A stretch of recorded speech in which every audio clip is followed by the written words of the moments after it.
Excuse me, sir. Something rather interesting has just cropped up. Listen to that.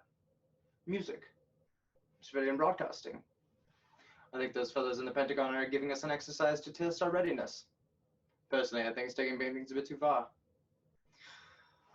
Our fellows will be inside Russian radar cover in about 20 minutes. Listen to that. Full of stations, all churning it out. Mandrake, Yes, sir.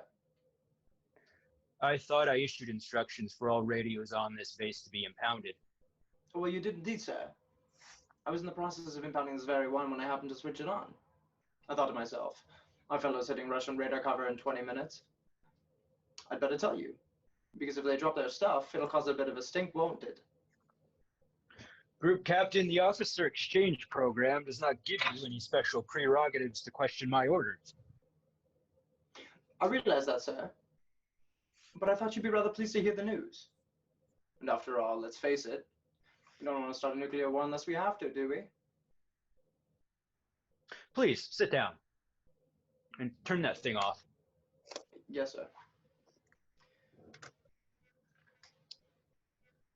What about the plane, sir?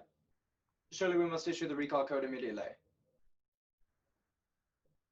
Group Captain, planes are not going to be recalled.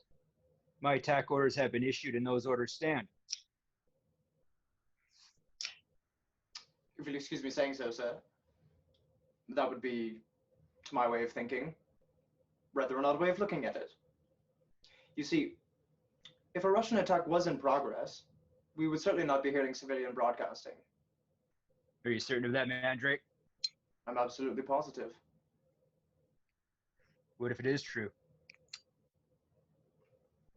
I'm afraid I'm still not with you, sir.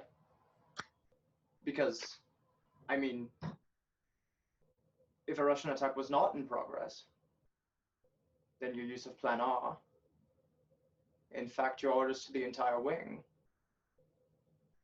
well, I would say, sir, there was something dreadfully wrong somewhere.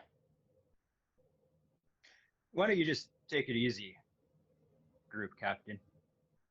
Please, make me a drink of grain alcohol and rainwater, and help yourself to whatever you like.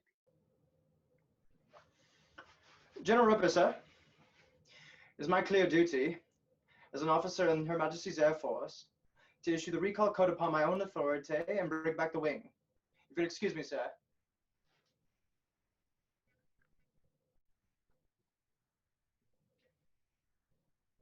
I'm afraid, sir, I must ask you for the key and the recall code. Have you got them handy, sir?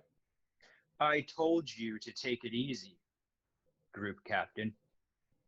There's nothing anybody can do about this thing now. I'm the only person that knows the three-letter code group. Then I must insist, sir, that you give them to me.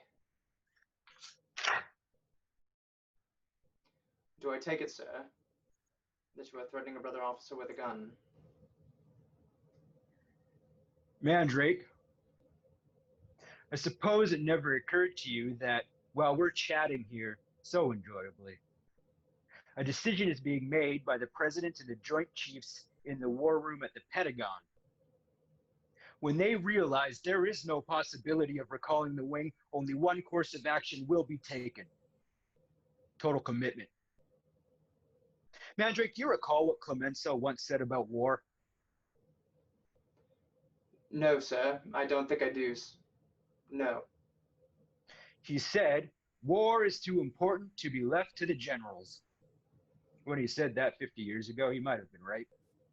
But today, war is too important to be left to politicians.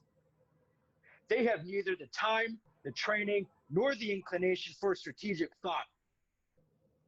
I can no longer sit back and allow communist infiltration, communist indoctrination, communist subversion, and the international communist conspiracy to sap and impurify all of our precious bodily fluids.